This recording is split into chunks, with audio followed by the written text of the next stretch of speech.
The Wednesday week is sponsored by the Riverside Cafe, new outside bar now open on match days. There's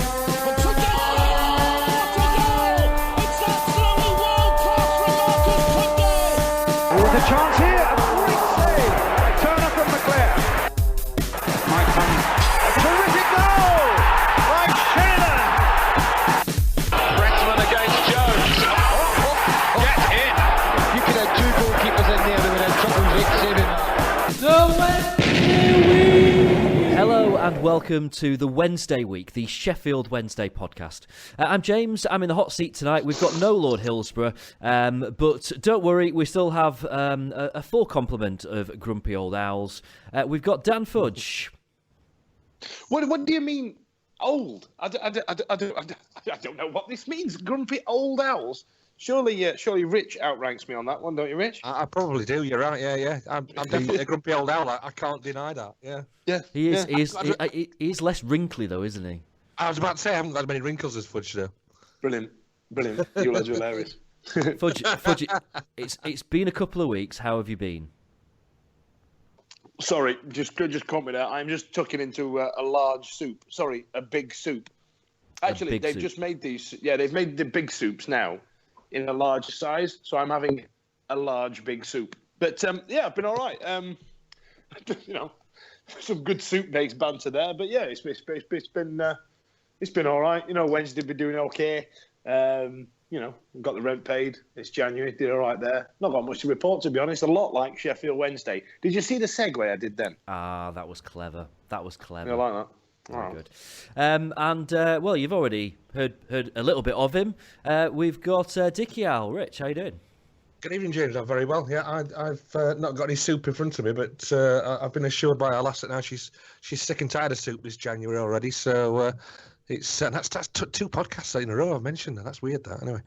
Does that mean you're going to be on the what's the super noodles next? You done with the soup? The 20 pence a pack Asda style kind of thing. Yeah, absolutely. Yeah. They've got a bit more flavour to those. You could either that or a Weetabix. They both taste the same, don't they? Posh cardboard. That's what they are. Yeah. Posh cardboard. That's it. Rich, give us a beer update. What are you on tonight? Well, I as I was saying to you before, I'd picked up one from Sentinel, which was a rhubarb rose hip ale, but it tastes like shite. I'll be honest. So I've gone on to Tiger Lager. I'm sorry, James. I'm really apologise. As lagers go, it's one of the better ones. It's one of the ones that Dan Fudge wouldn't drink because it's a bit too fancy for him. It's a bit too fancy for me. You can't buy it for a tenner in Asda during the summer barbecue season. So, and it's for that reason alone, I'm out. Fair enough. Right, let's talk some football. So Saturday, Huddersfield came to Hillsborough, and well, I mean, at the end of the day, we did the double over Huddersfield, our first double of the season, which is good start to January, but it didn't start all that well. Rich, don't know about you. Have you seen a worse first half than that at Hillsborough this season? Rotherham. It ranks close to Wolves and everything, doesn't it? It wasn't great. It wasn't a great first half, and there was a little rumblings of some kind of boos as they went off, but it's still booing at half time and clapping them back onto the second half that I found a bit weird. Yeah, and then it was the first half was pants. It just they overran us. I think I can't remember his name. Number 10 for them in midfield. I don't know how you pronounce it. Mu, whatever his name is. Moy, yeah. Thought he really kind of handled their midfield and really from a kind of defensive role, kind of pushed forward and made them tick a lot. And I thought he was a good player. I think I could probably sum it up by saying probably the most interesting thing that happened in the first half was the fact that the ball had to be changed twice, which that is very interesting. I don't think that's ever happened in 45 minutes of football before, that twice the ball was relegated and a new ball was called for. It was like being at tennis, wasn't it? What? Literally new balls, please. Well, that sounds very exciting. A lack of air in your balls. Who don't want air in the balls? But so second half came around. They had a sending off. Changed the game. No.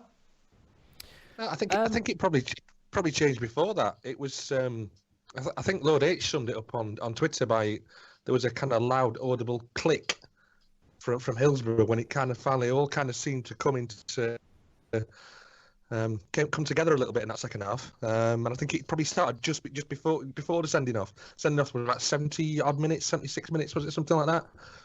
But yeah, I thought they came out and they really kind of got hold of it. And Winnell, for me, really made a difference. Instead of being Fletcher was very much with his back to goal, I thought, whereas Winnell was winning it and running at goal, which was it's nice to see that. We haven't had that for a while, to be fair. I mean, I'm sure we'll talk a bit more about Winnell later on when we get on to transfers and the door swings open to the rumour lounge. But yeah, I mean, I think it's fair to say that he certainly played a big role in changing the game in that second half, and probably McManaman as well. I think those two substitutions kind of changed things, and it felt a little bit when we were talking at half time, and we said Huddersfield are kind of us last season. That they were kind of playing without any fear, and they were creating chances without looking hugely dangerous, I thought, in the first half. There was a good save by Kieran Westwood, but there was no point where I kind of thought they're going to absolutely trounce us here. That said, I thought we looked sluggish in the first half, and we needed that kind of, whether it was a bit of a kick up the backside from Carlos at half-time, or whether it was the Winnall substitution, or then after that the McManaman substitution that did it. The sending off probably played into our hands a little bit, but it didn't. I don't know about you. It didn't really look to me like Huddersfield had got much in their locker in terms of how to get back in the game. Once we got in our stride, it kind of felt like plain sailing.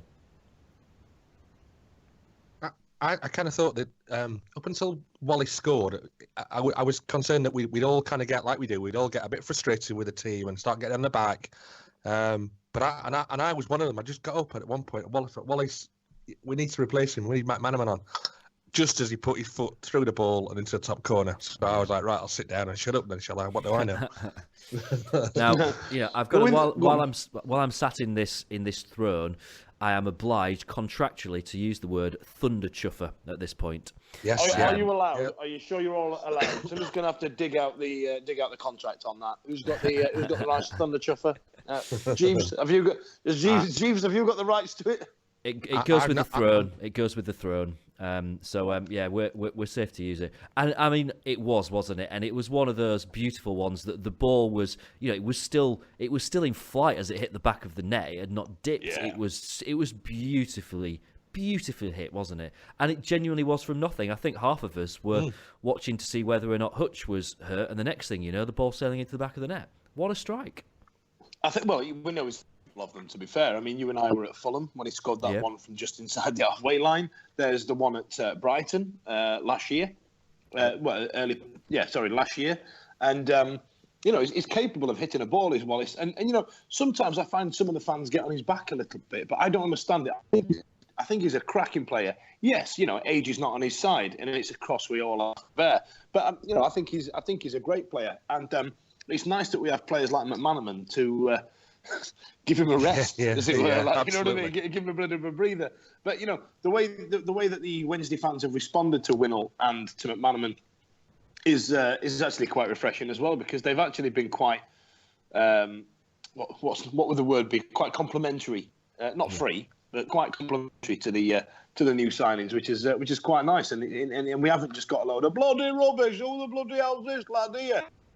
Because I think under the circumstances in which we signed Winnall, and I know we'll get onto it later on, there is a charm to it where, because we've taken one of our local rivals as best player, that we're like, he's great, he's mint, but he might be rubbish. He might not fit into our system. You see that sometimes, don't you? Where it just doesn't work out for a player when they go to a bigger club. I call that Lee Trundle syndrome. Absolutely. After we signed for Bristol City, and then was never heard of again. Okay, now guys, I'm known for liking a good stat every now and then, I've not double checked this, but I am reliably informed that it is now 368 minutes since we conceded a goal at Hillsborough. bad, is it? Which Good. is absolutely immense, isn't it? Now, Yeah. do you think our back four is getting the credit that it deserves? And I'm thinking particularly in terms of Tom Lees and Glenn Loovens, who, I think some Wednesday fans would say that Tom Lees has actually had a bit of a shaky season and not quite looked himself. Loovens has been kind of in and out of form. But, I mean, they looked absolutely solid as a rock to me on Saturday. I thought that they were both immense. Hutch playing in front of them makes a massive difference, and I'm sure that all of those 368 minutes have been while Hutch has been on the pitch playing in that position. They're such steady eddies, aren't they? Loovens and Lees at the back. It's the fullbacks that kind of that worry me, and I'm not kind of 100% convinced about. I'm not trying to nibble at them or dig at them, but I just think kind of that we. The centre halves are great. Can they cook that back four play in the Premier League? Yes, but probably kind of you'd want to get better players than a couple of them. And I have to bring in my brother at this point, and his pronunciation of poodle the other day when he stood up and shouted, "Poodle, get back!" Poodle. And my son's poodle. And my son's turned around and went, "Poodle? You mean poodle?" Wow. So yeah, kids taking a piss, not just out of you, Fudge, but out of brother Brilliant. as well. Well, I'm glad it's not just me. You know what I mean? Yeah. I'm glad I'm not alone. But in terms of Glenn Loovens and Tom Lees, I think they have, for all intents and purposes, had a shaky start by their standards. We went through this period of one being injured, one being out, Hutchinson dropping in, and then Vincent Sasso having to drop in, and I think it gelled for me the Newcastle game on Boxing Day. That was where it was really apparent that these two were back in the stride again, and they were enjoying playing next to each other. And I think that for me was not the turning point, because we were pretty average for the next few games after that. But for me, it was, this is us settled now. We're all right. Don't worry about us. You carry on. You try and put the ball in the other side of the pitch, because we're all right back here, Cock. Me and Kieran, we've got it. You know what I mean? I think what James says, it's that triangle there, isn't it? It's them two with Hutch in front of them. That's kind of, they're all three of those guys seem to be on form at the minute, and that's what's creating, giving, I suppose, where we do get a mistake somewhere else, those three, because they're so solid, kind of, it's getting picked up and they're mopping it up between the three of them, which, is kind of the backbone of your team straight away. It's honestly, I mean, I know it's not something that people tend to do, but next time you're at Hillsborough watching a game, just take a minute out and just watch when we're on the attack. How that kind of trio of defenders, if you like, how it works, and how Hutch is dropping back when he needs to and pushing forward, and if one of them's carrying the ball forward, how Hutch drops back. It's really fascinating to see what a great understanding you've got between three very good, experienced footballers, and it's probably no surprise that since the three of them have got that understanding, we've not been letting in many goals, and it's incredible now to think. I think we conceded the one at Preston, didn't we? And apart from that, ignoring the cup game at Middlesbrough, because we all know the FA Cup doesn't count for anything. It's been remarkable the last month and a bit, just how well we've done defensively. So here's another one for you as well. Then that was on Saturday, was our 11th injury time goal of the season. Apparently, that's going some as well. I feel like we need like a whoosh there. Yeah, I feel like we need a shoo. That's a stat every time you're dropping in these stats. You know what I mean? Stats attack. Come on. You work in the radio, James. You must be good for a bed or a jingle of some description. Do you know what I mean? I want a little Family Fortune style ding. Stat. Nothing beats an injury time goal, does it? It's brilliant. An injury time winner is the best, but even so, it's so getting that second one on Saturday in added time. It's such it's just a relief, isn't it? It just makes you think, right, that's it. I'm going to the pub for a pint after the game. I've got something to celebrate. Brilliant. You've only got to look. You've only got to look at, and I'm going to bring in the FA Cup here, James. And I don't apologise for it. It's Lincoln last night. Yeah, I mean that was brilliant. 91st minute winner or whatever it was against Ipswich, and just the buzz I got from just watching it. So from another team, it was the romance of the cup. But yeah, last anytime winners are the best, aren't they? Yeah, they really are. They really are. Any other points about Huddersfield before we move on? I want to say, because I know I said it many times last season, especially during the run into the playoffs, that it's nice to beat a team that's around us. Yes, it's Huddersfield, and yes, I expect them to drop away, but it's nice to get 3 points against somebody who's in the top 6. Because I'll not lie, coming up, Brighton, Leeds, and Derby are giving me the twitch. Do you know what I mean? I am 5p, 50p about playing them, especially away. But I hope we can dig deep because we've already beat Brighton at their place. But let's try again. But I'm sure we'll get to that later on. Technically, of course, we didn't actually beat Brighton at their place. We did. It was a draw, but it was enough to put us through to the playoff final. But when we played them back in March, did we not win? 0-0. It was 0-0 the league game, and then it was 1-1 in the playoff game. That was literally the worst day of my damn life, that one. That's why I had to go up to London and back down again because the trains went off. Yeah, I remember now. I've got you, Mark, Southern Rail. Get in the bin. I remember now. I think there have been a few more problems with Southern Rail since then. Just one or two. A 0-0 or a 1-1, I would take that away at Brighton. I would. Yeah. If somebody offered me a draw now, and I'm gonna go on record and say it, yeah, I'll take it. Lower H will hate you for that, but I'll go with you. I'd probably agree. We'll talk more about Brighton later on. For now, let's talk about transfers. Now, it seems like it was a long, long time ago. We were talking about it as a rumour a week ago. When the first kind of little seeds of the Sam Winnall thing started to come out. And I mean, to be fair, we talked about it and said, £500,000, that can't be true. That's got to be, that's just someone that's just made that up on Twitter. But my God, it was all true. £500,000 for a player that scored 1 in 2 in the Championship this season. Yeah. And, we've touched on the fact that he looked good on Saturday. This is some immense business, isn't it? I mean, it really is a good bit of business. This. It's honestly, it's right up there with, I think it's the Championship version of paying 50k for Chris Lyons.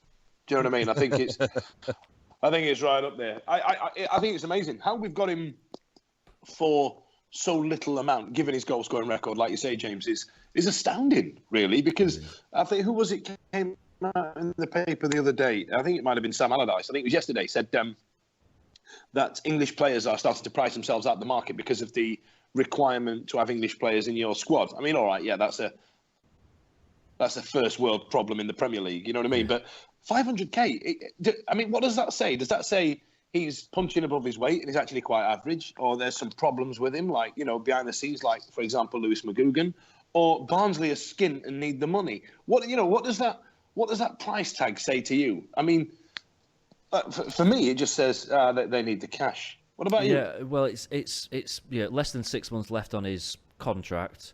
From what I hear and what I understand, he's been talking to Wednesday for a while. He knew going into the transfer window Wednesday was the club that he wanted to go to, and told Barnsley he wanted out. There was only one club that he was interested in, so the choice for Barnsley was, do they take the money that's on the table, because he's not interested in going anywhere else. So the alternative is that they wait until the summer and he goes for free anyway. So they have to take the money that's on the table, don't they? In a way, we kind of held them a bit to ransom there. It was like, look, there's $500,000 there, you take it or you don't. I think it's nice when a player actually wants to come, you know what I mean, and makes such a kind of right. That's not the only place I'm going. And obviously there are lots of other rumours going around about other players that, they're going here, they're going there, they're coming to us, and they're holding out for whatever reason, whether it be club or the player. But it's nice when somebody wants to come to you and actually play for the club. That's kind of what it's all about, It's not just another Vim Yonk turning up, is it, and taking the money and being shit. Bloody Vim, bloody Yonk, bloody Roddy, bloody doing. I was excited about Vim Yonk. So was I, yeah. Consider the fact that we've paid less for Sam Winnall than we did for Stevie May. Oh, God. It's an awful stat, isn't it? It's incredible. Why would you do that to me? That's going to keep me awake at night. So a couple more things about the Winnall thing then. First of all, I do want to say respect to... I knew it would from Barnsley, but respect to Wednesday as well for the fact that they held off announcing it with the deal being done on the day of Norman Rimington's funeral. With me through my job, I've got quite a few connections at Barnsley. Norman Rimington was someone that that I knew through doing some work with the football club. An incredible guy, a sad loss to football, and I thought it was a nice touch from us to hold off announcing that until well after his funeral had happened. The other thing as well, of course, is that, because we had that gap, we knew that he was signing, we knew that, but it took a while for it to be announced. So we all got a bit bored on Twitter, and I'm going to take the credit for the hashtag things Barnsley could do with win-all money. Which was a series of some people who actually sat and did the sums to work out exactly how many of a certain item that Barnsley could buy with £500,000. Some people who just kind of made some stuff up. But it's worth a look if you've not seen them. Hashtag things Barnsley could do with win-all money. Have you got a list of the best ones there, James? Well, I thought was this not in your homework project that I set you earlier? I've told you I was trying to do the paid in quote marks job. Can we go on? Go on. I'll do it now. Somebody fill for me. Just search for the hashtag. Let me what's do it. What's the hashtag? Things Barnsley I've written things could buy with win-all money. I have got them. It was me that started this off, and the reason that I started is actually hashtag. It's quick. Yeah. So my current housemate is talking about buying a house, so he might be moving out, and that's fine. But it made me think, oh hell, I'm gonna have to buy a new TV because the TV's his. So I was having a look on the Curry's website, and they've got all these fancy TVs that are like £1,000, £1,500, £2,000, and then they've got a TV that's £25,000. And I thought, do you know what? Barnsley could buy 20 of those with the money that they've got for Sam Whittle, and that's how it started. So I suggested that they could buy 20 giant TVs, stick them in the concourse behind the stands that would probably cause the stadium to fall down with the weight, but there we go. Vic worked out that they could buy 142,857 cans of John West tuna. That was good. I then worked out that they could afford to buy the right boot of Adam Reach with that money. And what else we got? We got Lord some Hillsborough good came stuff. up with 16,672 coats for your Whippet. He came up with some Whippet coats there. Yeah. You had Hoyle JD, Big Jim. You can come up with a 500 grand 4-bed detached house in Darton Lane, which is lovely. Or Andy Rowe wrote 35,739 pairs of 6-fingered gloves. So that'd be quite useful.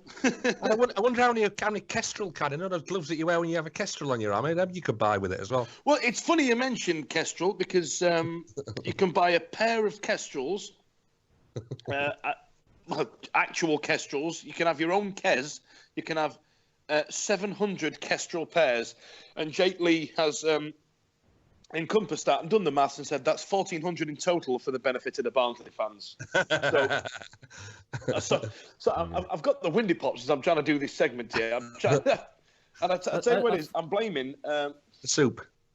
No, what it is, I've gone into some snacks and it's Walker's Sensations. You know the roasted chicken and thyme ones. Oh, yeah. Yeah, there's quite a potent gust comes out of the bag when you open it. And I thought my cat had shat it again. But, alas, he hasn't. Your cat shats everywhere. So that was a nice bit of fun. Then was the was that old hashtag, and of course this led in then to and I think we are entering the realm of the rumour lounge here, to all the talk about Conor Hourihane. Now we did talk about this last week, didn't we? We did touch on this. And what we know is that we've made a bid. I think it's been turned down. I think we've made a second bid. That's probably been turned down as well.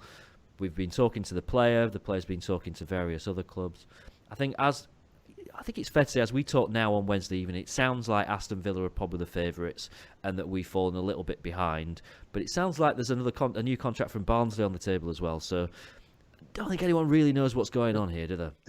There was a comment from him today, and I'm just going to try and find it now as we're talking. But there was a comment from Hourihane about it, and I think I've got the article up here now.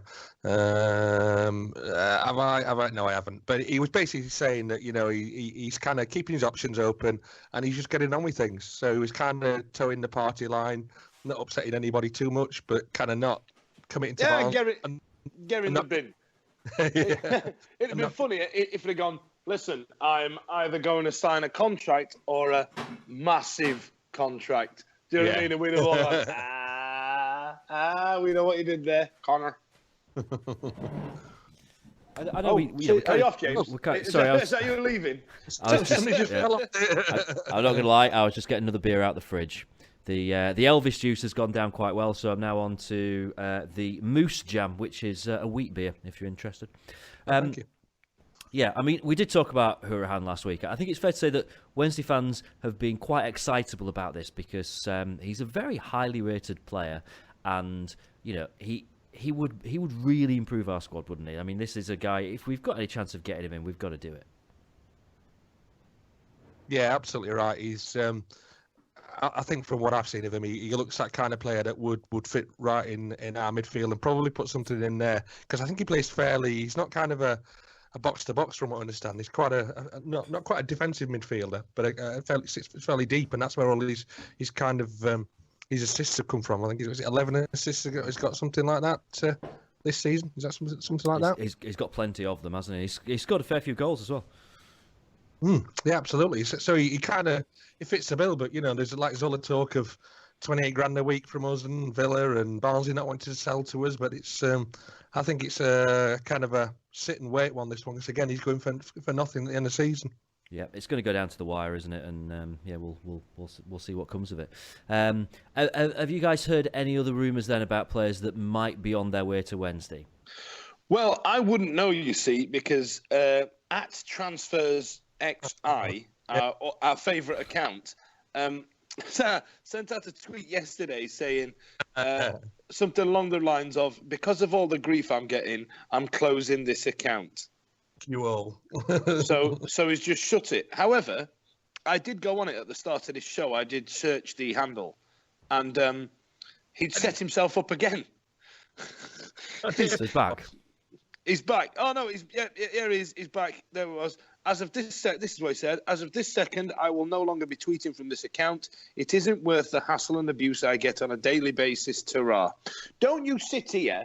I'm going to give me some rant music here. Don't come on here ranting off on Twitter saying, "Oh, because of all the abuse I get, I'm closing my account." Get in the bin. That's because you spout utter nonsense. Do you know what I mean? You've not told us anything of any repute. All you do is regurgitate Ben Marshall and Jordan Rose like you have done for the last 6 transfer windows. Get in the sea. Come on. And leave. And he just wants to argue with everybody, which is the funniest bit. Like, everybody's a twat, according to him. And it's like, just chill out a bit, It's going to be some 15-year-old kid, isn't it? That's just kind of hitting puberty, Sat in bed all day long, just wanting to talk to women and just struggling to find anything to talk about. No, I still think it's Lord Hillsborough's alter ego. It's the flip side. You see, Lord Hillsborough's too nice to argue with anyone, but then he has this this secret alter ego that's just starting arguments with anyone that he can.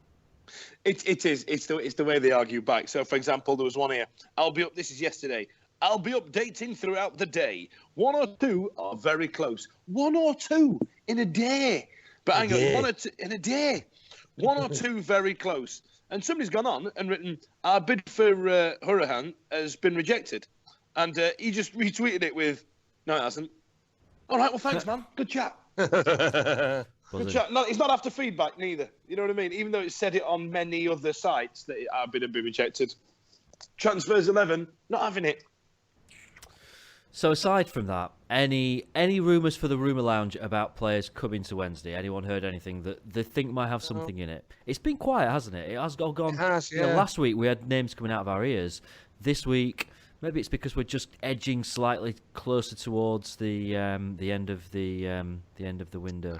I wonder whether we're kind of getting to the point where we're waiting for players to go out now. Obviously, the bus has left the station, gone to Romania, and Mello's gone out on loan today to sign for a huge beaver. And, if you've not seen that photo, you've got to check it out on Twitter. It's quality. It's unusual. Is probably the word that I'd use for it. Yeah, different. It's the biggest beaver I've ever seen. What about you, Fudge? Hey. Listen, I have seen plenty of beavers because of the holidays I go on. And Canada, Well, you mean your holiday at Centre Parks, don't you? That's what you're saying. Yeah. Them and Swans, they share the same space. However, Philip Melo leaving, we're not really going to shed a tear of. No. There's an account on Twitter called SWFC Stats, and Philip Melo's Sheffield Wednesday career: 6 appearances, won 1, drawn 2, lost 3, no goals, no assists, 1 yellow card, 404 minutes played. See you later. You know what I mean? I'm not going to lose any sleep over Philippe Melo, I'm afraid. I guess that's just part of the whole thing, isn't it? Just like let that bus go, let him go, and it kind of that frees some wages up already, you know. I think that's what it is. There's been a lot of chat about financial fair play, and I believe we do have to reduce our wage budget in order to get people in. So when you see a mass exodus of players over the next week, then we can get excited. I think even Dielna got a run out for the under 23s this week, didn't he? I think he's alive. It lives. Yes, he's alive. Yes, yeah. Yeah, you'd think that he's going to be one of the others that they're really looking to shift. Oh, and then there was there's the McGugan link to Bolton, which is we've talked about a couple of weeks ago. Actually, that's still kind of knocking around. Hopefully, I heard a rumour about Barnsley as well today. So could there be a swap deal there for McGugan? Well, I think we'd do with that. Yeah, straight swap, shall we say? McGugan for Hourahan. I think that's a decent deal. I'd be happy with that. Yep. You know, we talk about our wage bill and the fact that we can't let it get out of control. This was again, it's a stat that I've seen on Twitter this week, but I still can't quite get my head around this. Aston Villa have the 20th highest wage bill in the world. What? The whole That's just world. Astounding. And they've got a lot of shit players. Players that not even kind of like Premier League ones that should be playing in the Premier League and are playing the Championship. They're just. Yeah. They've just been chucking money at everybody because that's what they did. And it's Roberto Di Matteo and Steve Clark when they were there. They had a lot to do with it as well because they thought they'd be able to just drop down and reconvene, get everything back together, start gelling, buy all the world, and then come back as an absolute what's the term? Force, tour de force. I can't remember. That sounds like a 70s disco band. But as a force to be reckoned with, and it's not worked for them. And now they've just got saddled with this huge, great wage bill. And the club must be absolutely crippling under its own weight. It's crazy, how long is that sustainable for? I mean, we all talk about parachute payments and things like that, but, they can't spend 3 years worth of parachute payments in 6 months. Surely not. They've still got Julian Lescott on the wage bill, haven't they? He's still a Villa player, yeah. I don't think he went anywhere. And obviously after last season, he's not playing for them. He's nowhere near the first team. But I don't think he's left the club, so they'll be paying him, Premier League wages to literally do nothing. That's the problem. If you don't write in these kind of caveats in the contracts where, like, if you go down, you get X amount of pay cut, and then some of them, because they want to sign them, and they won't sign those caveats, players, so that you then get lumbered when you go down with players like we did with the Builder, who was on a fat wedge when he came down, and he was even shit. Absolutely. I stand corrected, by the way. He isn't on the wage bill at Aston Villa anymore. He left and went to... thought he got a club. He went to Athens, who terminated his contract in November. So he's currently without a club. That's right. That's right, yeah. I stand corrected on that. My little rant there was a complete waste of time. So I apologise to you for wasting 15 seconds of your life there. There is a 15-second scroll though on an iPhone, definitely on Podbean. You can move on 15 seconds, so don't worry, because it'll block it out. Cool, that's fine. Yeah, bit late now because obviously they've already listened to it. But let's details. Here's a question. Where would you find all of the following in one place? Chairs, tables, beer, Vic, James, more beer, Dick Yow, Eddie, more beer, and the rest of the Wednesday Week gang. That's right, it's the Riverside Cafe's new outside bar. All of your favourite lagers, ciders, soft drinks and hand pump ales are now available outside.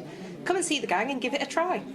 The Riverside Cafe's new outside bar, now open on match days. Right, in terms of Wednesday news this week, it's been rubbish. There's nothing. There's just nothing going on. There is nothing to report.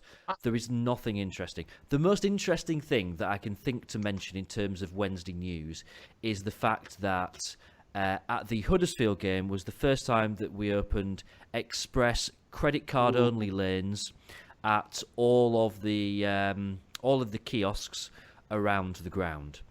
And there's nothing really to say about that. They worked. It was all right. I was stood in the queue, and there's a guy in front of me who wanted to play by cash. And I went, "Oh, you're in the express lane. You need to be in that lane." And he went, "Oh, all right," and he moved. That's the most interesting thing that happened there. I bought a Bovril, a Yorkie, a Twix, and a bag of salted vanilla crisps, and it worked perfectly. Contactless, bip, done, gone. God, this is grim, isn't it? This is grim. Struggling for content, aren't we? Is this our little news is happening that we're just describing snacks? Do you know what I mean? Well, my snack you don't have to face that queue at half time. It did cost me £16.50 for all that, but you didn't really. I've been in London all day. That is no shocks to me today. That is, you know what I mean? Just walking down the street costs you 20 quid. I like this time of year because I'm a big fan of the Cadbury's cream egg. What I'm not happy about is that you see the box of Cadbury's cream eggs are still the same size, but there's only 5 inside, not 6 now. If they did that with a normal box of eggs, you'd go crazy, wouldn't you? Because I blame Brexit. Well, it is, isn't it? Right. When you're scanning a cream egg, you can't do it. You can't scan a barcode when you're doing. It's a nightmare. You've got to unwrap it, haven't you? It really is. Yeah. No, what you have to do is go to the weighing option, and when it tells you what have you got on it, you just press eggs, so you get charged just for an egg. Because I'm assuming a normal egg is cheaper than a cream egg. You know what I mean? As well, yeah. Probably. I mean, even better if you stick it through as potatoes, it'd be about 4p. Yeah, or baps. You know what I mean? Anyway, or just stick it in your pocket, just rob it. They're only little. You know what I mean? If we're going down that route, we may as well. And that's this week's Sheffield Wednesday news. Before you move on from it, there is one that's just come on Twitter about 40 minutes ago about the under-18s who have been drawn at Chelsea in the 5th round of the FA Youth Cup. Oh, that is quite interesting. Yeah. So that's getting played on at Aldershot on Monday at 7:05 p.m. I tell you what is interesting: the fact that Real Madrid are bloody losing and naffing my bet up. That can go in the bin, isn't it? Gutted. The only other thing really that I've got to kind of mention or bring up, and I'm going to guess that neither of you have even seen it, so this is probably a bit pointless. It's the Carlos appearance on Alan Bigg's show on Sheffield Live, which was it was quite interesting actually. It was a really long, in-depth chat with him.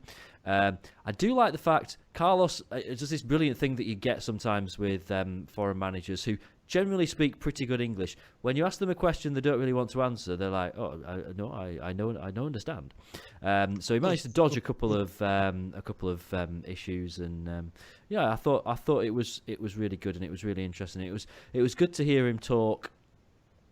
I'll check, by the way. I'm guessing neither of you have seen it. No.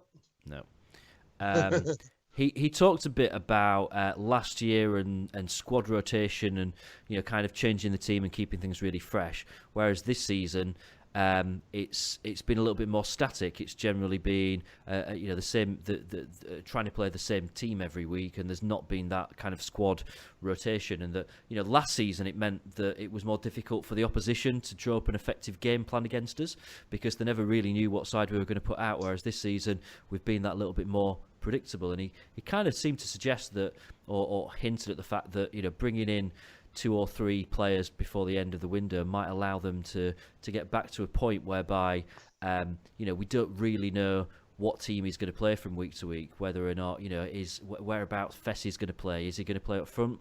Will he be playing behind? Will he be on the left? Move a few things around and have a little bit more rotation in terms of strikers and midfielders and stuff like that. The way you said that list there, James, by the way, sounded like you were doing the cha-cha slide, but in a really weird one. Like, on the left, on the right, I'm a little bit behind. Tell you what, we've not done a song this season yet, have we? Maybe that's it. Maybe we do. The Fessy slide. The Fessy slide, yeah. We'll get Lord H onto it straight away. So that was quite interesting. There was nothing else that was particularly earth-shattering, but if you've not seen it yet, I'd say it's worth kind of like 40 minutes of your time or whatever it works out at. If you just stick it into YouTube, it's on there. You can watch it. You don't have to watch the adverts or anything like that. So I reckon it's worth a look. probably with it being Carlos, it's probably doubled the figures up to about 10 watching at this time. That's double more than usual. So. Probably so. Yeah. One other thing that I've got to mention, and I don't know how this is going to work, right?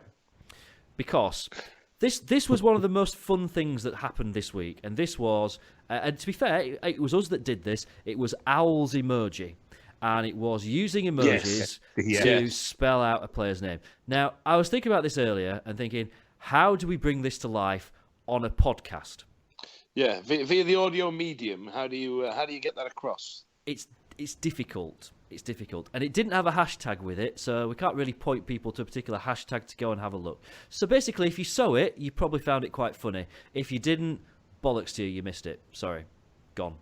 I think on one or two of them, I did remember to put Owl's emoji, and I think I did it all on one conversation thread. So it might be there somewhere. Yeah, I'm just Owl's emojis. I might have put an S on the end. It is worth checking out because it is just impossible to try and explain. Some of them were bloody good, weren't there? Some of them were clever, like clever. Yeah. There was some that I'd like. There was Richie Humphrey. Yeah, it said there was 3 of the bundles of money emoji with a camel and some fries for Richie Hump fries, something like that, and I thought that's really clever. But then the amount of the builder and bus that we got sent, though, that was. When I looked at Richie Humphries one with the money, I thought money camel fries was one of the best players I've ever seen play for Wednesday. Yeah, he was brilliant. So that's how is that how good it's got then with the Wednesday news? It's that grim. We're just talking about emojis. Yes. We are literally talking about emojis. There wasn't a single aubergine emoji, by the way, anywhere in any of those. I think I put one for Darryl Lackman. Oh, you did, yeah. So you know what? Yeah, gold star to you for that one. So knowing that it was going to be a little bit quiet, I popped a tweet out earlier on to ask people for questions and issues, things that they would like us to talk about, and debates between ourselves. One of them we've sort of touched on a little bit was so this is Berlin White on Twitter, who mentioned about the expected goals and the against the number of goals scored, which it's a very stat based thing. With the help of our good friend Peter Lerman, we have a lot of graphs that you can have a look on Twitter. Now, basically, the thing from this shows that we changed style quite dramatically, to be honest, after the defeat at Birmingham, to be a little bit less adventurous, to be a bit more robust at the back. Tell you what, if you are kind of into your stats and stuff, and to be fair, I am. I had a look. Have a gander on our Twitter page, and you'll see there's a lot of graphs all about kind of like the number of chances we've created against the number of goals that we've scored. How last season we scored more goals than we should have done. This season we've not scored as many goals as we should have done, but then we've not conceded as many as we should have done as well. There's some interesting stuff on there. Right, other things that we've had on Fudge. I'm going to look at you for this because this is your kind of thing. This is from North Yorkshire Owls. Would you rather fight a 10-foot Barry Bannon or 3 4-foot Atty Nuhius? I think, I can imagine a 10-foot Barry Bannon being good on his feet, but because of his size, he might be a bit cumbersome. So I don't want 4 Atty Nuhius just nibbling at me. I've not got enough appendages to take him on. So I think Barry Bannon, what I'd do is go, look, you're lucky you're that tall because I now can't see your hairline. It still needs shaving off. I'd upset him and then I'd run away. Probably the Barry Bannon one, yeah. Rich, what are you going to go for? Sorry, I'm not completely out of it. I was reading Facebook. I apologise. You genuinely sound like you were just having a nap there, and we'd woke you up. I've just been shown some news. I was talking to you a bit ago, but I was on mute, so you didn't hear a bloody word I said. I was just looking. I had a naked lady appear behind me and put me out of my stride while I was looking at trying to show me something. Anyway, moving on. Is it someone you know? Or? Yeah, it is. Yeah. That's good. Would you rather fight a 10-foot Barry Bannon or 3 4-foot Atty Nuhius? Well, a 10-foot or 12-foot. I don't fucking. This is. It's like the old. A bear. What would win in a fight? A bear or a shark? Oh, yeah, I mean, Depends where. it's a variation on the theme, Yeah. but you know what? If Mr. Chansiri listens to this, for God's sake, please make some stuff happen in the next week. Would all Because the Blues- we've not would all got the a game Blues next Saturday. We've got even less to talk about next Saturday. You know, Would we all the need Blues- some news. be on What have we on each other's shoulders, or would they be like separate? I don't know. They'll all be crap. That's for. It'll be able to jump any higher than. Actually, yeah, I think I want to change my answer because you'd probably try and swing at me and miss, or you know. So I think Fall yeah. over. What else have we got? Which is faster, a horse or a zebra? Well, I'm probably going to go with zebra because you know the wild and that. What else have we got? If you tie toast butter side up to a cat's back and drop it, which lands on the ground? The buttered toast or the cat's feet? That's wow. I mean, these are the issues, aren't they? These are the big issues of the week. These are real issues. I'm going to have to get back to him on that. That's going to take a week. That is. Right. There's one from Simon Jackson here. Is it only me who thinks it's a poorly disguised James Marriott acting as the steward in that Paddy Power advert? Yeah, I saw Fake that. news. I saw that. All Simon does these days is just pick on me, basically. But you know, it's not, because we are in the months of winter, and I am never seen in public without a beanie hat on during the months of winter. So it is clearly nothing even like resembling me. And also, I can sing better. That's probably not true. We have had some slightly more serious ones as well. Kieran McKeefery, who asked how many points do we think are going to be needed to seal a top six space or a top six finish this season, which I thought a bit about and thought, I think that's really hard to predict. I kind of think, and this is manager talk, isn't it? All that matters is that we just keep winning. We go out and win the next Whereas game. I think it's 72 points. 72 points. 72 points. I've decided. Yeah, that's what it is. That's pretty reasonable for a top six. Pretty finish. succinct, I think. Yeah. This actually brings me to another stat. Ding. Which is that so right now, after 20 whatever games, 23 games that we've played, we have exactly the same number of points as Burnley did at this stage of last season, and they went on and won the league. So you know, make of that what you will. What I take from that is that we are definitely going to win the league. Definitely, no doubt about it.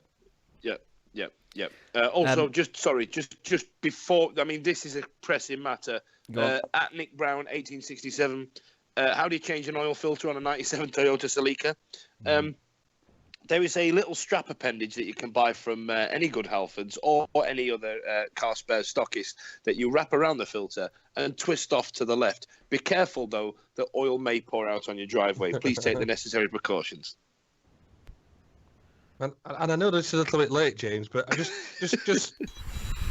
if you can Start. just for your start, yeah. Just let me know if you get another one, and we'll bing again. All right. I'll give you a nudge. So another couple that I picked up on, and one comes from Peter over in Denmark again, who, you know what, I'm sure this is something we've talked about before, but it's a good discussion. I like this. Your favourite all-time Wednesday shirt.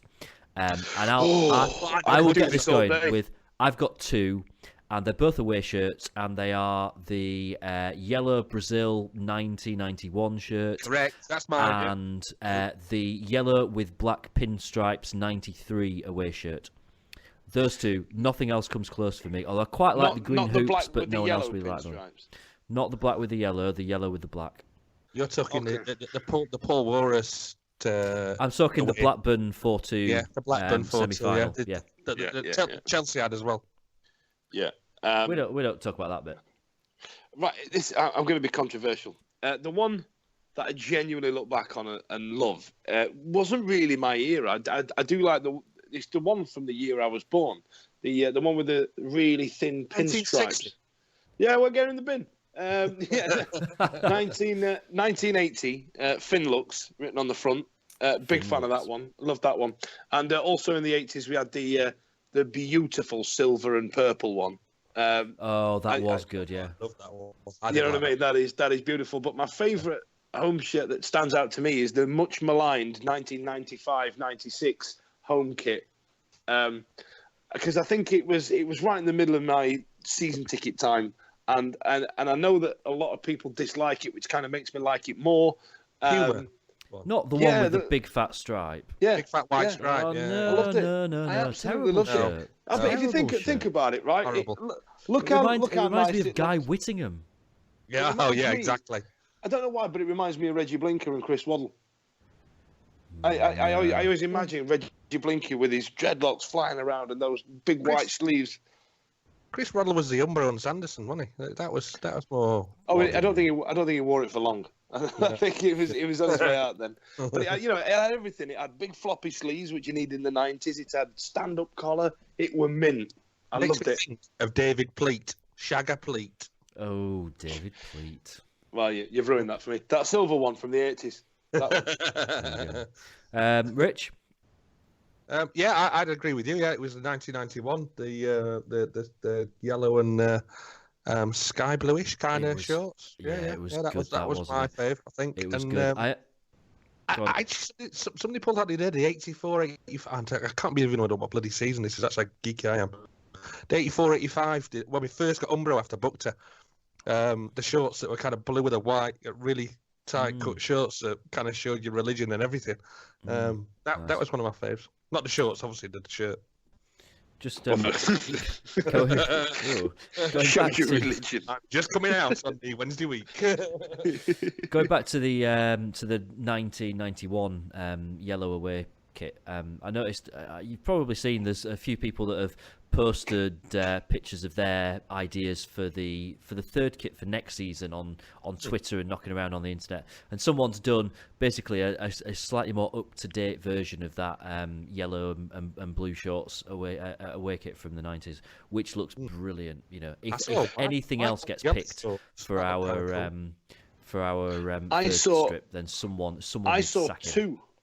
I saw two. There was one that was a white shirt, and there was one that with a gold trim, and then it was I've seen that one, a yeah. gold shirt with a white trim. It was absolutely beautiful. I thought this is actually really nice, and it's and with with the anniversary stitching in it and all that sort of nonsense. I think it could look great. That now. I did think that this, design the third kit thing was a bit daft at the time, but we're genuinely seeing fans coming up with designs that are probably better than the manufacturers come up with. What was that Chupa Chups one? Yeah. Not the first Chupa Chups one, because that was grim. It was the one after it with the stripes that went all the way down. It reminds me of Alan Quinn. I think we're talking 2001, 2002 maybe. I hated that bloody thing. It makes me think of Pablo Bonvin, if you remember him. Yeah, gosh. yeah, that's right, yeah. Wow. See, we're in weird how kids grumpy old house territory now, aren't we? It's weird how kits make you associate with certain people, though, don't they? That's kind of weird. I've had this conversation a few times. There are some kits, like, for example, when you mentioned that 1991 kit, the Paul Warhurst one. I think of Paul Warhurst when I think of that kit. But it's weird how so many of them make you think of Tango. Do you know what I mean? Yeah, Tango. Even though I've never seen him in a shirt. Tennessee's never worn a shirt. But I've just remembered one, actually, the orange one. I loved it with the black and white on the collar. I Benny thought Carboni. it always reminds. Yep. Carboni at Newcastle. That reminds me. That reminds me of Paolo Di Canio, that one, actually. The one where we lost 3-0 away at Derby on the opening day of the season, and he pulled his shorts up his ass when he's in some kind of celebration, if I remember rightly, but I can't remember. But that orange one I thought was the best thing I'd ever seen. This is boring, isn't it? Bloody hell. Let's move on. Have we got anything fun to talk? One other thing to pick up on from the things that we were sent on Twitter, and this comes from Mike Meller, who he's basically asking us whether or not he thinks Big Dave will follow Dave to Hartlepool. But that does bring up an interesting subject because, of course, Dave Jones is now back in football management. He's been confirmed as the manager at Hartlepool, which I thought actually prompted a reasonably interesting debate on Twitter earlier, because there seems to be fans that say, he did a good job for us. He got us promoted. It didn't work for him in the Championship, but no hard feelings. And some fans that absolutely despise the guy. So, where do you stand on Dave Jones? I don't despise him. I thought he came to the club at a time when we probably needed that kind of, as much. It's a Megson thing, I think. People probably hate him because we got rid of Megson, and that was probably with hindsight, the right thing at the time. As much as I love Gary Megson, and it got us promoted. But I just think he kind of, I think he was probably the first manager in a long time that looked at the club right from the bottom up. And now we seem to be getting some kind of fruits of maybe it was his labour, where there's actually kids coming through again, and we seem to have got a good youth system. So whether that all started at that kind of time, because I remember listening to him at a couple of fans forums, and he spoke really well, and he actually didn't just think about the first team. He was thinking about the club as a whole. And I don't think we'd had anybody like that for quite a while until he came along. So I'm kind of all right with him. I'm 50-50 on him. And I think this is probably where some people stand. We needed a change at the club. We had the gap to close down. And when Jones came in, for me, he was an appointment of somebody that it was regarded like Steve Bruce is now, somebody who's been there, done that, taken teams up. They've managed in the Premier League. You know, we got, for the first time in a long time, a proper manager. Do you know what I mean? Some people argue that Megson was one. For me, I don't think his managerial career has set things alight. But Dave Jones has. Dave Jones has had a monicum of success where he's been to some degree. So for me, I thought, oh, this is mint. Look at us. We've got an actual proven actual football manager instead of, you know, somebody like, and I know the timing's wrong, but somebody like Stuart Gray. You know what I mean? So I was happy with that. However, on the other side, I don't think he did enough to endear himself to the fans. And you know what our fans are like. We need a cuddle. We need a kiss and a badge. We need a Gary Megson arm in the air showing off the crest and that sort of thing. You know, we are a temperamental bunch. And Dave Jones, because he didn't endear himself to the fans, because he came across as though this was just another job for him in the long line of jobs he's going to get for the rest of his career, that's probably why he's not endeared as much. But to other managers who got us promoted. Does that make sense? Yeah, it does. But it's weird, isn't it? Because, you know, we the run that we went on when he came to the club to get us promoted from League One was, when I look back at it now, it was absolutely astounding. It was a remarkable run of form. It really was.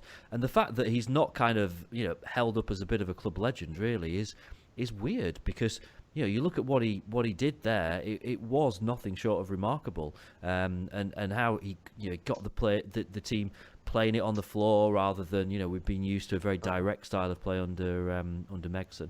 And I've got to be honest, you know, I was one of those that, you know, the season after, there were people after, you know, we'd lost a few on the bounce, calling for him to be fired, and I was, you know, firmly behind him, and maybe slightly coming from the happy slapper, happy clapper. Happy slapper. Hey! I think we're having a different conversation there. Coming from the happy clapper camp, that, you know, I'm always going to stick up for the manager a little bit, but. You know, it was time for him to go, wasn't it? And it's almost a shame that maybe he didn't go a little bit earlier, because then maybe he would be held in slightly higher regard, if that makes sense. The thing I remember about him, when we're kind of, everybody's getting a bit miffed with him, was his interviews, and he just seemed so arrogant, so, well, you know, I don't really know what, almost like he didn't know what to do. And I think that's when he was losing everybody, was those kind of, you know, at least when we listen to Carlos, he talks about the chicken and you know, all this kind of shit that he's been talking about this week. It's actually kind of like, we're looking out for something, and you feel a bit of passion from Dave Jones. You didn't feel any of that in his post-match comments. Whether you're celebrating a birthday, a wedding or anniversary, maybe you've passed your driving test, or you've landed a new job. Well, whatever your reason for a party, the Riverside Cafe is the perfect location on Catch Bar Lane overlooking Hillsborough Stadium. To inquire about hiring us for your function, call 07989 856 054 or 0114 232 6121. Right, looking ahead then, so we're back in action Friday night. It's a fair old trek down to Brighton. Now, we mentioned this game a little bit, didn't we, on the podcast last week? Because you know, we've got this little, we're in the middle of this flurry of quite difficult games that we've got. You know, Friday night going down to Brighton. I don't think there's probably a more difficult game that we could be playing at this stage of the season than that. But I don't think we've got any team to worry about, have we? We've been up to Newcastle and got a result. I don't think there's any team in the division now who I think, oh my God, they're going to use an absolute panning. I'm absolutely convinced we can go down to Brighton and come away with a point, which I think, and maybe more if we're lucky.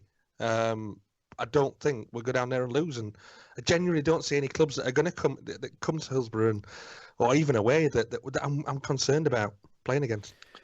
I agree with the sentiment, Rich. I do. Like, we've gone to Newcastle. We played very well. We haven't done a smash and grab on it. We've played some football, but for me, Brighton seem to be a lot more settled than Newcastle do, as daft as it sounds, especially at home as well, because Wednesday fans will tell you that Brighton is a crap place to go to watch and play because of the way that the where the stadium is in town and the way that it's built, and you've got this huge, massive, two great stands either side with two ridiculously small ones. It's really odd, and the players that they have are a lot more accustomed to the football in this league. Newcastle are a little bit shell-shocked still, and still can't. And managers like Rafa Benitez can't get his head around the football just yet. What he's done is tried to sign the best players, and it's paid off to some extent. Don't you know what I mean?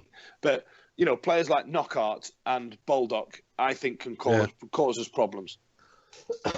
But I mean, they're on the back of a last game at Preston, didn't they? So, they lost 2-0 at Preston, and I mean they've had a couple of tricky games as well over the course of the last 2-3 weeks. So they're certainly not in kind of bulldozer form as we go down there. We touched on it a little bit earlier on, didn't we, about what we'd be happy with, and I don't think I've ever said this about a game of football before, but if we went down there and it was a 0-0 draw, even a fairly drab, boring 0-0 draw, I'd be absolutely over the moon, because it's another clean sheet and it keeps the unbeaten run going, and it keeps us within reach of that top two. Now, is there another train of thought here that says, if we are seriously thinking, we've still got a chance of making automatic promotion, we've got to be able to go to Brighton and win, haven't we? Yeah, absolutely, all day long. So it becomes a real test in that regard, then, that this is the kind of, we said last week that we've got 2 games coming up that might make or break our season. We've won one of them. What happens in the other one may really define what we're playing for as we get into the business end. You look at the table, we go down there and win, and we're 6 points off second place then, where we end up, whatever other results are. And Newcastle are only 1 point, so we're 7 points off the top. So you kind of things, if you win, things start to look at completely different again. So it's obviously there's a gap created between 6th and 7th now. So we're 5 points above Derby, but we're looking above, not behind us at the minute, which is great. It's the first time in a long time over the last couple of seasons we've been able to do that, look forward rather than backwards. Of course, Carlos, and it's rare that we actually get a chance to talk about this because the game's on Friday, so Carlos did his little pre-match press call a day earlier this week, so it's happened before we're recording the pod. So we know that Abdi, Hooper and Emmanuelson are all back in training. We knew Hooper was not far off anyway because obviously he played in the academy game last week. Yeah. Any of those coming into contention for you in terms of a starting place? Me neither. What is wrong with Abdi? What do we think the issue is there? I honestly can't tell you. I mean, it's so weird. We've talked about Abdi plenty of times, haven't we? And the thing is, in terms of what we've seen of him playing for us this season, you would think, how on earth was this guy a £3 million signing? Because he's not really done anything. But I've got mates that are Watford fans that swear blind that he's been absolutely incredible for them, game in, game out for 2, 3, 4 years. They were devastated. They called him the professor. They worshipped him. They really did. I just don't know. And we've said before, we can't write him off. We can't say that he's been a waste of money or he's been a disaster or that we need to cut our losses and get rid of him in January, because there is a chance that he's still going to come good, but it feels further and further away, doesn't it, as the weeks go by? Just to head back to the rumour lounge for a moment, there was a rumour in one of the I've been on News Now today, and one of the articles on there that was pulled through was about him going back to Switzerland. Yeah, I saw something earlier. Yeah, so but I don't think that'll happen. I think I've said this. I think a couple of times in the past. I think he needs to get over his injury worries and let's just see how he he's got the chance now. Kieran Lee's out. There's a space there potentially for somebody to come in, whether that be Hourihane or whether it be actually somebody who we've already got on the books, and Abdi kind of fits that bill potentially. Very quick question, yes or no answer on this. Do you think we will ever see Irby Emanuelson in a Sheffield Wednesday shirt? No. No, I agree. No, I think it's one of the strangest signings I think there. we've ever made. That one, even more strange absolutely. than the Abdi one. Actually, I don't. Yeah. He was injured when he signed for us. He's been injured pretty much since he signed for us. Strange one, and we subsequently brought in another left back, haven't we? So I think Megan Fox. Yeah. I think what it could be is that on eBay where you buy something knowing full well that it's broken, that you buy it for spare parts. You know what I mean? and it just sits in your garage. So if like his right leg don't work, if that's what it is that's broken, then he's still got a working left leg. He's got a couple of arms on there. That I think that's what it is. I think they're just using him for parts now, just for spare bits. Spares and repairs. All right. Anyone going to stick the neck out with a prediction for the Brighton game? 1-1. Yeah, 1-1 or 0-0. I'm going to go boring 0-0. 1-1. I'm going to go 0-0. Oh, it'd be nice for it would be nice for Winnall to score. I'm going with Fudge. I'm going for a 0-0, and I think that's kind of because I want it to be a 0-0 as well. But I think that'd be a really great result for us, and we can defend. We know we can defend. Yeah. If we go there and we play the right tactics, I can't shed any light on what Carlos's tactics are going to be because he just seemed to talk a lot about chicken in his press conference earlier, which I can't make head and tail of. So we'll see what happens. Any little bits for us to examine? There's nothing. There's no news. There's no little bits. I haven't got I have found something in the dark recesses of apparently the under-15s played at Hillsborough tonight. In a floodlit game, so it was called, and they won 2-0. We've got an under-15s. We have an under-15s. Jesus, I never even knew that. Bloody hell. Yeah. That's what when you caught me out earlier reading Facebook. That's what I was reading. I thought you said that you've got a naked woman behind you, rubbing a nipple on you. A naked woman showing me that what was on Facebook. She was actually giving information for the podcast. So fair play to her for that. I love that you've just got naked woman just strewn around your house there, Rich. Like you know what I mean? Like you've just got. I only wish a harem of chicks just sat on satin cushions. You know what I mean? With veils on, skinning grapes. Do you know what I mean? You can't turn it off, can you? You'll know that as good as well as anybody could. Never let me, mate. Never let me. It just reminds me of this story that's in the papers today about how there's this company that's asking for people who are willing to do naked cleaning for £45 an hour. I wonder whether or not you'd just got in a little bit early. Did anybody read that article? I mean, the headline was, if you don't mind being naked while you clean, it's £45 an hour.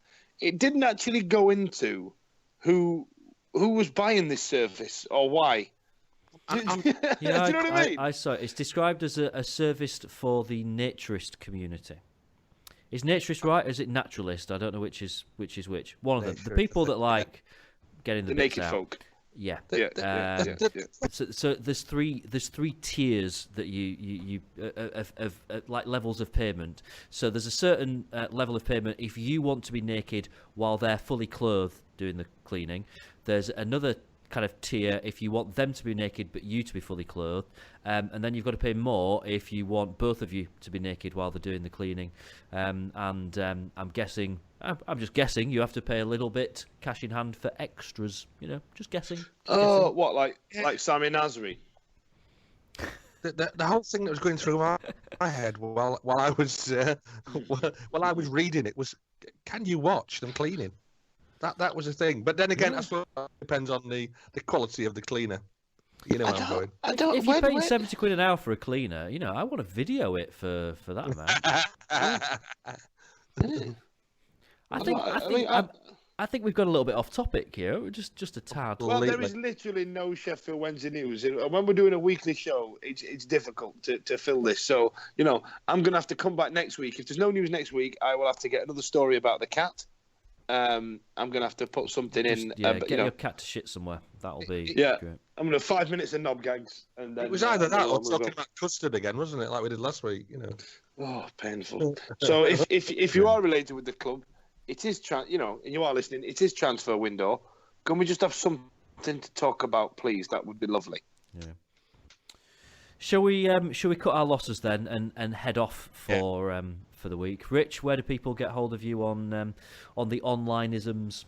You can find me at Dickie L on Twitter, and I'll be there rambling whatever shit you want to talk about. Lovely. What about Dan Fudge? Well, now that Lee Peacock has signed for Portchester, I'll probably be holding his kit there at the sidelines there, probably going down there. Yeah, he's dusted off his boots at the ripe old age of 40 to stick him in for a South Coast club down here at some 12th level of football or something. Is he still coaching? Is he still coaching at Eastleigh as well? He is. He's still the head of youth development at Eastleigh, but now he's decided to have a run out because it's Lee Peacock, and the article that I read it in described him as super fit. Now, I don't know whether that meant they fancied him or that they think this 40-year-old man is still off. Or are they spelled fat wrong? I think that's what it is, yeah. That's probably what it is. Sorry, if you want to find that on Twitter, I'm at Dan Fudge. Digit. Thank you very much. If you want to find me, I'm at James Marriott. I'm heading down to Brighton on Friday morning. We're staying until Sunday, so making a full weekend of it.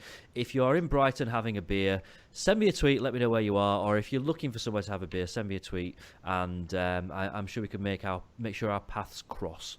And if you want to follow the podcast, you know where it is. It's at TWWcast. You can drop us an email. You can send us a message on Facebook. Get hold of it in all the usual ways. Right, that's it for this week. We'll be back next week, hopefully with a little bit more to talk about. Hopefully with Lord Hillsborough back at the helm. So have a fantastic week, and we'll speak real soon. Today.